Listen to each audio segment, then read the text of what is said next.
Hello friends, सबसे पहले तो मैं आप सभी लोगों को थैंक्स कहना चाहती हूँ जिन्होंने इस डिफ़िकल्ट टाइम में अपना स्नेह, अपना प्यार और अपना सपोर्ट बनाए रखा। फ्रेंड्स, आज मेरे 21 डेज़ कंप्लीट हो चुके हैं और मेरे हस्बैंड के भी 14 डेज़ कंप्लीट हो चुके हैं और रिसेंटली हम दोनों ने अपना टेस्ट कराया था और हमारी रिपोर्ट भी नेगेटिव आ गई है अब। और बेसिकली जो हमारे बच्चे जो कि डेंजर ज़ोन में थे, अब वो सेफ़ हैं। फ्रेंड्स, इस वीडियो के ज़रिए मैं आप लोगों को ये बताना चाहूँगी कि काफ़ी लोग ऐसे हैं जिनके साथ ऐसी डिफ़िकल्टी आ जाती हो, ऐसी सिचुएशन आ जाती होगी कि उन्हें नहीं समझ में आता होगा कि वो क्या करें। तो फ्रेंड्स, मैं आप लोगों को ये शेयर करना चाहती हूँ कि हमारा जो ये डिफ़िकल्ट टाइम था, हमने कैसे उसको हैंडल किया। क्योंकि जब मैं हॉस्पिटल से आई थी, तब तक मैं सिर्फ़ अकेले ही पॉज़िटिव थी और मैंने 29th को अपना चेक कराया था, तब मेरी कोविड पॉज़िटिव आई थी और मैं जब 30th को इवनिंग में हॉस्पिटल से आई हूँ, उसके नेक्स्ट डे से मेरे हस्बैंड को भी सिम्पटम्स आना शुरू हो गए थे। जब मेरे हस्बैंड के सिम्पटम्स आना शुरू हुए, तो वो भी घर में रहते थे, बच्चों के साथ रहते थे, तो उन्होंने कंटिन्यूअसली मास्क यूज़ किया था क्योंकि तब से उससे पहले वो मेरे साथ रहते ही थे और डेंजर ज़ोन में ही थे। जब तब तक हमें पता तो था नहीं कि मैं पॉज़िटिव हूँ, तो मैं भी मास्क यूज़ नहीं करती थी घर में क्योंकि हमें लगा कि मुझे नॉर्मल फ्लू ही है, तो मैं भी मास्क यूज़ नहीं करती थी। बट जब मेरी स्मेल लॉस हुई तो मैंने चेक कराया था, तो मेरी जब रिपोर्ट पॉज़िटिव आई थी तो मैं तो हॉस्पिटल चली गई थी। बट नेक्स्ट डे जब हस्बैंड के सिम्पटम्स स्टार्ट हुए थे, तो उन्होंने घर में मास्क यूज़ करना शुरू किया और मैं भी जब मैं हॉस्पिटल से आई हूँ तो मैं भी मास्क यूज़ करती थी। कंटिन्यूअसली हम दोनों ने मास्क यूज़ किया था। लेकिन फ्रेंड्स, जब तक हस्बैंड का कंफर्म नहीं हुआ था, तब तक तो वो बाहर ही रहते थे, रूम में ही रहते थे बच्चों के साथ और मैं अंदर रहती थी। तो 3 दिन मैं रूम में रही हूँ अपने। बट जब हस्बैंड के कंफर्म हो गए तो फिर ये था कि अब बच्चे कैसे मैनेज होंगे, क्योंकि जब हस्बैंड का तो स्टार्टिंग टाइम था, उनके सिम्पटम्स भी स्टार्टिंग के थे और बच्चों का उनके साथ रहना मीन्स वो तो डेंजर जोन में ही थे बच्चे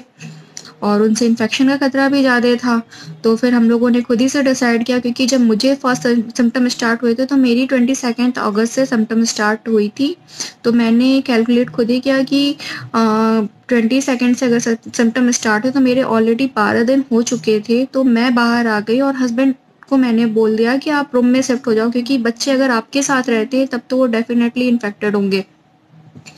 तो फिर हम लोगों ने उस टाइम को कैसे मैनेज किया था। हस्बैंड जब रूम में शिफ्ट हो गए तो मैं ये नहीं कह सकती कि बच्चे मेरे साथ हैं तो वो बहुत ज़्यादा सेफ है, क्योंकि मेरे 12 दिन ही हुए थे। तो मैं घर में जब रहती थी उस बच्चों के साथ, तो मैं प्रॉपर हाइजीन मेंटेन करके रखती थी, बच्चों से जितनी हो सके उतनी दूरी बना कर रखती थी, क्योंकि बेटी तो बड़ी है तो उसका मैक्सिमम टाइम जो होता था दोपहर तक का टाइम तो स्कूल में ही निकल जाता था, वो अपने ऑनलाइन क्लासेस में ही बिजी रहती थी। और लंच और डिनर मेरे मीन्स ब्रदर इन लॉ यहीं रहते हैं, तो वो उनके घर से आ जाया करता था। बट बच्चे का मैं लंच बनाती थी घर पे, तो उसके लंच में मैं उसको जितनी हो सकती थी, जितनी भी ग्रीन वेजिटेबल्स होते थे मैं वो देती थी और विटामिन सी भी देती थी। विटामिन सी मीन्स जैसे लेमन और लेमन वगैरह उसके फूड में यूज़ कर लेती थी। और बेटी को मैंने विटामिन सी की टैबलेट और जिंक की गोली देना शुरू कर दिया था। और फिर भी मन में कहीं न कहीं डर बना रहता था, तो फिर मैंने उसके पीडियाट्रिशियन से बात की, तो डॉक्टर ने यही बताया कि अगर आप दोनों हस्बैंड वाइफ पॉज़िटिव हो तो बच्चे तो डेंजर ज़ोन में हैं ही, बट उन्होंने एक सिरप का नाम बताया था, तो वो सिरप मैं बेटे को दिया करती थी जिससे उसकी इम्यूनिटी डेवलप हो। और फिर हम लोगों ने कोशिश करते थे कि बच्चे इन्फेक्टेड ना हों, क्योंकि अपनी ही बॉडी में बहुत ज़्यादा वीकनेस आ चुकी थी और उसी बीच अगर बच्चों के साथ हो जाता, बच्चे अगर इन्फेक्टेड हो जाते तो काफ़ी ज़्यादा डिफ़िकल्ट हो जाता, क्योंकि हम बच्चे को नहीं, हमारी कंडीशन वो नहीं थी कि हम बच्चे को सँभाल सकें, क्योंकि हस्बैंड भी पॉज़िटिव थे, वो रूम में ही रहते थे और मैं तो काफ़ी दिन से पॉज़िटिव थी, तो मेरी तो तबीयत भी काफ़ी ख़राब रहती थी। तो बच्चों को हैंडल करना काफ़ी मुश्किल हो रहा था। बट फिर भी हम लोगों ने अपनी पूरी कोशिश की कि नहीं, बच्चों को सेफ रखें, क्योंकि अगर बच्चे सेफ रहेंगे तो मीन्स हम जल्दी रिकवर कर जाएंगे, नहीं तो काफ़ी डिफ़िकल्ट होता है बच्चों को हैंडल करना। तो फ्रेंड्स, इस तरह से हम लोगों ने ये टाइम मैनेज किया था। अब तो लगभग हमारे टाइम जो डेंजर टाइम था वो निकल चुका है, क्योंकि अब तो हमारी रिपोर्ट भी नेगेटिव आ चुकी है। तो फ्रेंड्स, मैं इस वीडियो के ज़रिए आप लोगों से यही कहना चाहूँगी कि अगर किसी के साथ ऐसी सिचुएशन आती है, क्योंकि अगर बच्चे छोटे हैं तो ऑब्वियस सी बात है कि हैंडल करना थोड़ा-सा मुश्किल होता है। मैं ये नहीं कहूँगी कि नहीं आप कोशिश करो या ये डिफ़िकल्ट नहीं होता है, तो डिफ़िकल्ट तो होता है, मैं ऐसा नहीं कहूँगी कि डिफ़िकल्ट नहीं होता, बट हम कोशिश कर सकते हैं, कोशिश करना हमारे हाथ में है, तो हम कोशिश कर सकते हैं। और फ्रेंड्स, इस बीच में मैं आप लोगों से मेन यही कहना चाहूँगी कि प्लीज़ आप अगर ऐसी कोई सिचुएशन आती है तो आप प्लीज़ पैनिक मत हो और अपनी कोशिश करते रहो, क्योंकि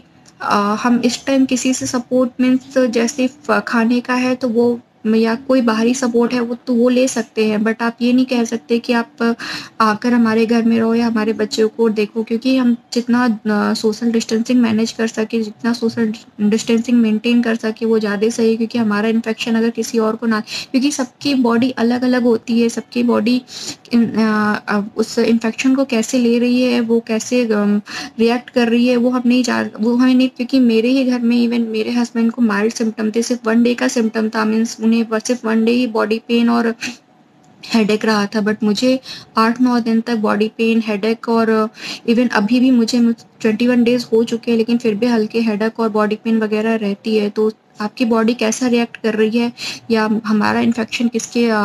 बॉडी में जा रहा है और उसकी बॉडी कैसा रिएक्ट कर रही है, ये हम नहीं बता सकते हैं, ये हम नहीं समझ सकते हैं। तो फ्रेंड्स, जितना हो सके आपको अगर लगता है थोड़ी भी अगर आपको ऐसी कोई सिम्पटम है तो प्लीज़ आप अपना टेस्ट कराएँ। आप उससे ना डरें कि नहीं अगर आएगा तो हमें अलग रहना पड़ेगा या ये वो ना, क्योंकि अगर आप अपने आप को सेफ रखोगे तो बाकी लोगों को भी सेफ रख, क्योंकि अगर आपको ये कंफर्म हो जाता है कि नहीं आप पॉजिटिव हो तो आप दूसरों को भी सेफ रख सकते हो। तो प्लीज़ इस वीडियो के ज़रिए बेसिकली मैं ये कहना चाहती हूँ कि अगर आप में से कोई भी ऐसा है जिसके साथ ऐसी सिचुएशन होती है तो प्लीज़ आप पैनिक मत हो, आप कोशिश करते रहो।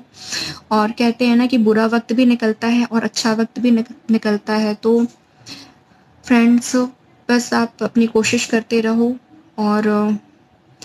स्टे हेल्दी, स्टे सेफ, बस यही कहना चाहूँगी। ओके, और फिर से आप लोगों को थैंक्स कहना चाहती हूँ जिन्होंने अपना प्यार और अपना सपोर्ट बनाए रखा। Okay, bye.